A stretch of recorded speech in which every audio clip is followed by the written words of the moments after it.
विद्यार्थी, एक बार फिर एमटीसी क्लासेज में आप सभी का स्वागत। मेरे प्रिय विद्यार्थी, फिर एक नंबर का टॉपिक लेके आए हैं। अब की बार मेरा है डीसी मोटर। आज हम पढ़ेंगे डीसी मोटर के बारे में।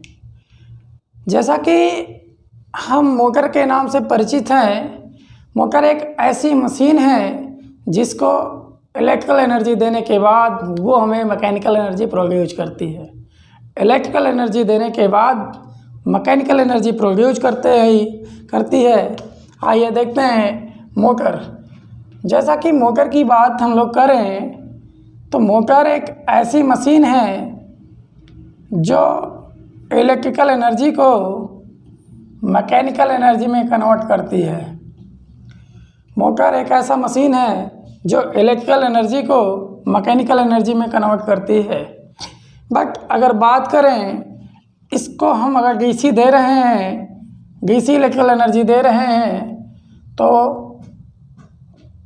ये बोला जाएगा डीसी मोटर। क्या बोला जाएगा? DC motor. अगर एसी इलेक्ट्रिकल एनर्जी दे रहे हैं तो ये बोला जाएगा एसी मोटर। क्लियर? मोटर क्या है? इलेक्ट्रिकल एनर्जी को मैकेनिकल एनर्जी में कन्वर्ट करता है। लेकिन अगर इलेक्ट्रिकल हम डीसी के रूप में दे रहे हैं, डीसी इलेक्ट्रिकल एनर्जी दे रहे हैं, तो बोला जाएगा डीसी मोटर। और यदि हम एसी इलेक्ट्रिकल एनर्जी दे रहे हैं, तो उस मोटर का नाम बोला जाएगा एसी मोटर। क्लियर? आइए देखते हैं। अब तो हो गया है DC electrical energy DC motor, AC electrical energy AC motor. Clear? अब देखते हैं इसका वर्किंग प्रिंसिपल। क्या देखते हैं?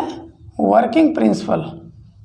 वर्किंग प्रिंसिपल की अगर बात हम करें तो ये एक लाइन में लिख सकते हैं,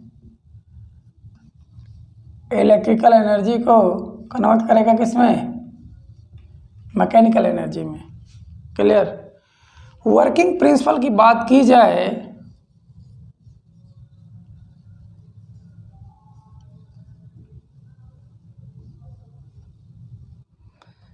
तो या विद्युत चुम्बकीय खिंचाव, इलेक्ट्रोमैग्नेटिक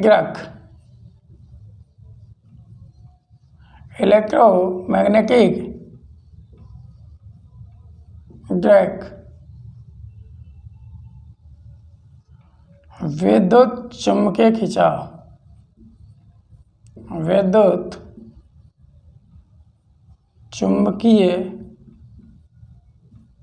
खिंचाव। तो जो डीसी मोटर का प्रिंसिपल है या मोटर का जो प्रिंसिपल है वो विद्युत चुम्बकीय खिंचाव के सिद्धांत पे काम करने वाला मशीन है। मोटर किसके सिद्धांत पे काम करता है? विद्युत चुम्बकीय खिंचाव के सिद्धांत पे काम करता है। अब इसमें बात करें, अगर जब कोई कैरिंग कंडक्टर, मतलब जो धारा ले जा सके, जब कोई धारावाही चालक किसी मैग्नेटिक फील्ड में रखा जाए तो उस चालक में एक मैग्नेटिक फील्ड जनरेट हो जाता है। जैसे अब कोई धारावाही चालक, सबसे पहले धारावाही चालक, ध्यान दीजिएगा कन्फ्यूजन होता है यहाँ पे। जब कोई धारावाही चालक किसी चुंबकीय क्षेत्र में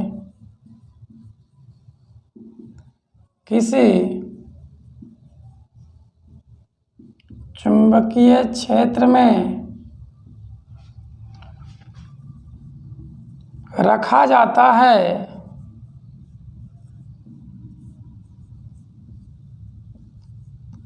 तो उसमें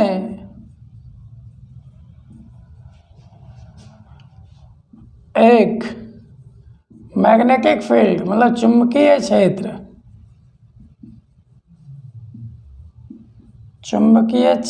उत्पन्न हो जाता है। चुंबकीय क्षेत्र उत्पन्न हो जाता है और एक ही जगह पर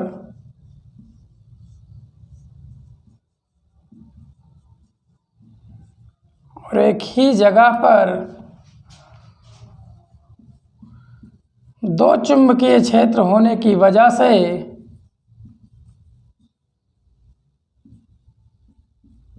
दो चुंबकीय क्षेत्र होने के कारण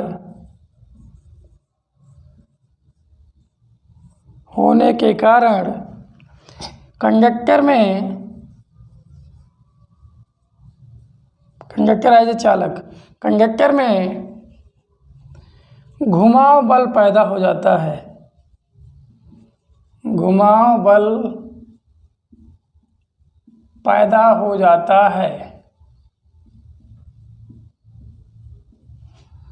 जिससे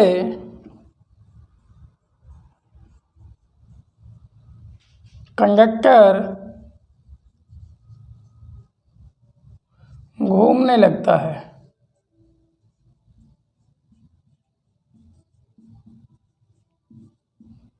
कंडक्टर घूमने लगता है, यह है विद्युत चुम्बकीय खिंचाव। जब कोई धारावाही चालक किसी मैग्नेटिक क्षेत्र में रखा जाता है तो उस चालक में एक खुद का मैग्नेटिक फील्ड जनरेट हो जाता है और एक ही जगह पे दो प्रकार के मैग्नेटिक फील्ड, एक ही स्थान पे दो मैग्नेटिक फील्ड होने की वजह से पारस्परिक प्रतिक्रिया के कारण उसमें एक घुमाव बल पैदा हो जाता है, जिसके कारण वो कंडक्टर मूव करने लगता है, घूम जाता है और जिससे अपना मोटर चलने लगता है। आइए देखते हैं चित्र के द्वारा, इसकी शक्ल ले लीजिए।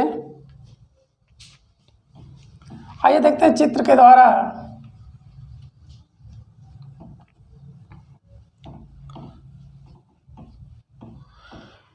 अब अगर देखा जाए तो जब कोई, मान लीजिए ये अपना मोटर था, इसमें वाइंडिंगें थी, ठीक, क्लियर। अब इसका एक मैग्नेटिक फील्ड था, ध्यान दीजिएगा, और इसमें एक कंडक्टर रख दिया गया।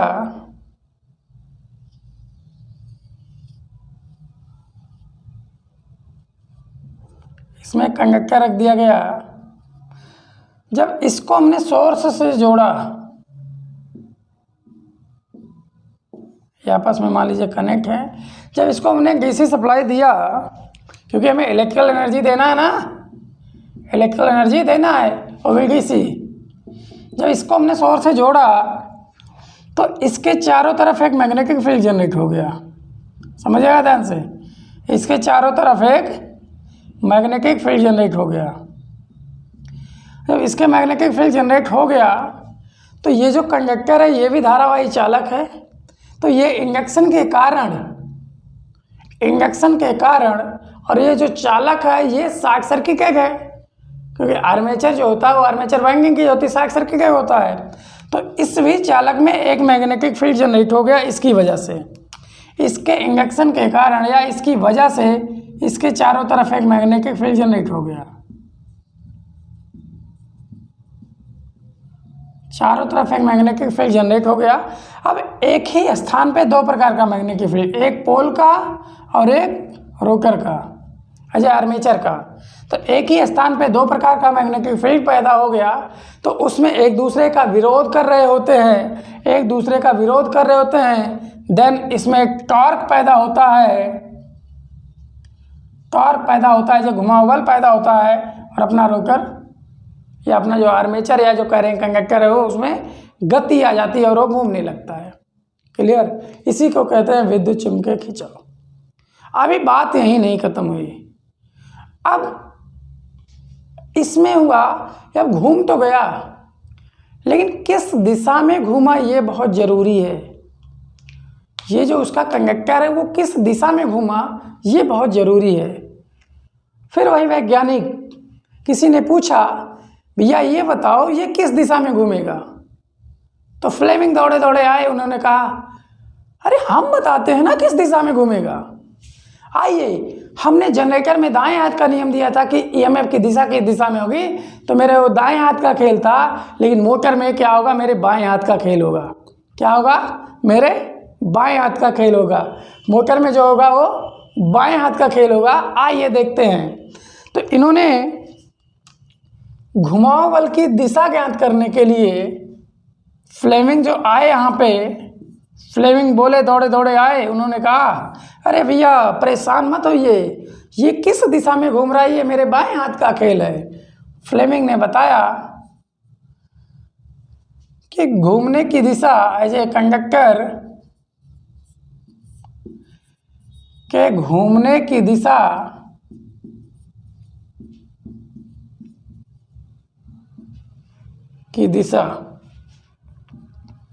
बाएं हाथ के नियम से, बाएं हाथ के नियम से फ्लेमिंग है, मतलब left hand rule, left hand rule. Clear? तो जब टार्क पैदा हो गया तो इस टार्क की दिशा ज्ञात करना है, तो फ्लेमिंग दौड़े दौड़े आए कि भैया जी हमारी तो अभी बची है, हमने जनरेटर में दाएं हाथ का दिया था, अभी एक हाथ बाकी है, ये मेरे बाएं हाथ का खेल है, आइए हम बताते हैं बाएं हाथ का खेल कैसे है। तो जब उन्होंने कहा कि बाएं हाथ के 3 उंगलियों को परस्पर इस प्रकार फैलाएं, बाएं हाथ के 3 उंगलियों को परस्पर इस प्रकार फैलाएं कि एक दूसरे से 90 डिग्री का कोण बनाएं, एक दूसरे से कितना बनाएं? 90 डिग्री का कोण बनाएं। तो जो अपना 4 फिंगर है एज ए तर्जनी जो है वो तो मैग्नेटिक फील्ड ही दर्शाएगी, मैग्नेटिक फील्ड, और ये होगा इंड्यूस्ड करंट, इंड्यूस्ड जो मध्यमा होगा इंड्यूस्ड करंट होगा। तो जो अंगूठा बचेगा वो ऑटोमेटिक मोशन ऑफ कंडक्टर की दिशा को व्यक्त करेगा, direction motion of conductor, direction of conductor, direction of conductor. ठीक है, ये किस दिशा में घूमेगा वो व्यक्त करेगा ये। इसी के लिए फ्लेमिंग ने अपने बाएं हाथ का नियम लाए। फ्लेमिंग ने अपना बाएं हाथ का नियम किस लिए दिया? कंडक्टर के घूमने की दिशा को ज्ञात करने के लिए। फ्लेमिंग ने अपने बाएं हाथ का नियम किस में दिया? मोटर में दिया। और क्यों दिया? कंडक्टर के घूमने की दिशा को व्यक्त करने के लिए। ये बहुत इंपॉर्टेंट है, याद रखना, कंफ्यूज बहुत करता है कि किस लिए दिया। तो कंडक्टर के घूमने की दिशा को बताने के लिए दिया। क्लियर? तो यहाँ पे जो क्वेश्चन आता है इस तरीके से फ्लेमिंग के बाएं हाथ का नियम है, तो थंब क्या दिखाएगा? Direction of conductor. 4 फिंगर क्या दर्शाएगा?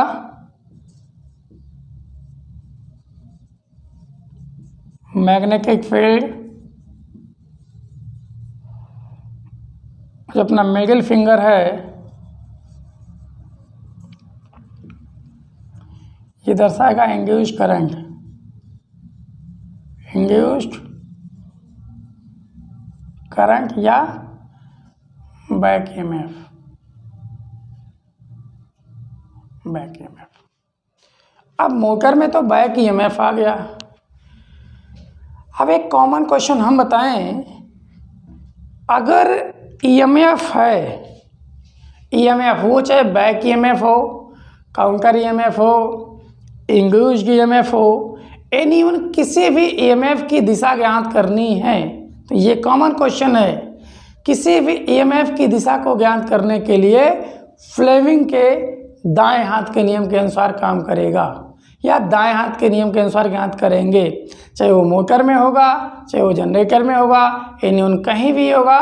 तो ईएमएफ की दिशा या इंड्यूस्ड ईएमएफ या काउंटर ईएमएफ या बैक ईएमएफ की दिशा ज्ञात करनी होगी तो फ्लेमिंग अपने दाहिना हाथ लेके आएंगे। लेकिन यह मोटर था, इसमें रोटर के घूमने की दिशा ज्ञात करने के लिए फ्लेमिंग ने अपने बाएं हाथ का नियम लाया। कौन सा लाया? बाएं हाथ का नियम लाया। बहुत इंपॉर्टेंट है, क्लियर करना, कन्फ्यूजन यहीं पे होता है।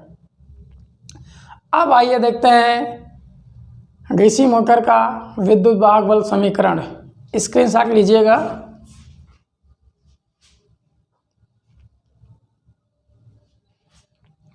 वो जवानी ही क्या जवानी जिसकी कोई कहानी ना हो, वो जवानी ही जवानी क्या जिसकी कोई कहानी ना हो। अगर ज़िंदा हो तो ज़िंदा रहना ज़रूरी है। हमारे साथ जुड़े रहिए, एक एक नंबर इकट्ठा करके UPPCL TG2 में फ़ाइनल सिलेक्शन करवा ही देंगे, ये हमारा वादा है। हमारे साथ जुड़िए और एक एक नंबर इकट्ठा करके UPPCL में सिलेक्शन लीजिए। क्लियर? आइए अब देखते हैं DC मोटर का विद्युत वाहक बल समीकरण। विद्युत वाहक बल समीकरण। वो जवानी ही क्या जवानी जिसकी कोई कहानी ना हो। आइए विद्युत वाहक बल समीकरण देखते हैं। EMF इक्वेशंस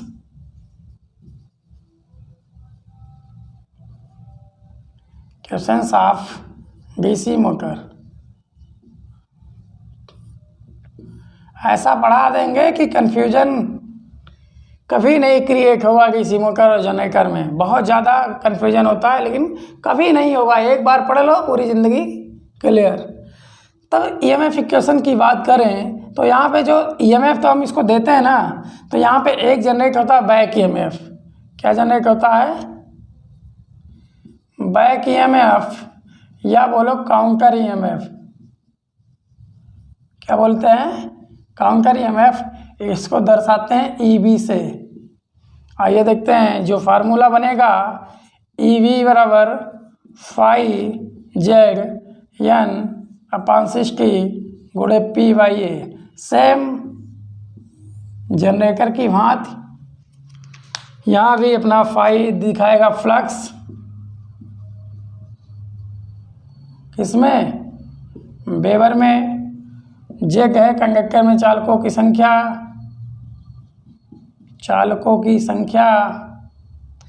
N है स्पीड RPM में, रेवोल्यूशन पर मिनट। P है पोलो की संख्या। A है समानांतर पथों की